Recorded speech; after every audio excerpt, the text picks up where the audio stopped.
ত্রয়োদশ জাতীয় সংসদ নির্বাচনে চট্টগ্রাম 11 আসন থেকে নির্বাচিত হয়েছেন আমির খসরু মাহমুদ চৌধুরী। তিনি 1,15,021 ভোট পেয়ে বিজয় নিশ্চিত করেন। তার নিকটতম প্রতিদ্বন্দ্বী দাঁড়িপাল্লা প্রতীকের প্রার্থী মোহাম্মদ শফিউল আলম পেয়েছেন 73,752 ভোট।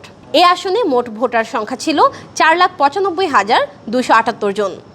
ভিম লিকুইড এখন মাত্র 50 টাকা, তেল চর্বি পরিষ্কার করে এক ধোয়াতেই। এর মধ্যে পুরুষ ভোটার 2,52,333 জন, নারী ভোটার 2,42,942 জন এবং হিজড়া ভোটার ছিলেন 3 জন। 1991 সালে চট্টগ্রাম 8 আসন থেকে উপনির্বাচনে প্রথমবারের মতো বাংলাদেশ জাতীয়তাবাদী দলের মনোনয়ন সংসদ সদস্য নির্বাচিত হন। 2001 সালে বাণিজ্য মন্ত্রণালয়ের মন্ত্রী হিসেবে দায়িত্ব গ্রহণ করেন এবং 25 মার্চ 2004 পর্যন্ত মন্ত্রী হিসেবে দায়িত্ব পালন করেন। বর্তমানে তিনি বিএনপির সর্বোচ্চ নীতি নির্ধারণী স্থায়ী কমিটি এর সদস্য এবং বিএনপির চেয়ারপারসনের উপদেষ্টা হিসেবে দায়িত্ব পালন করছেন।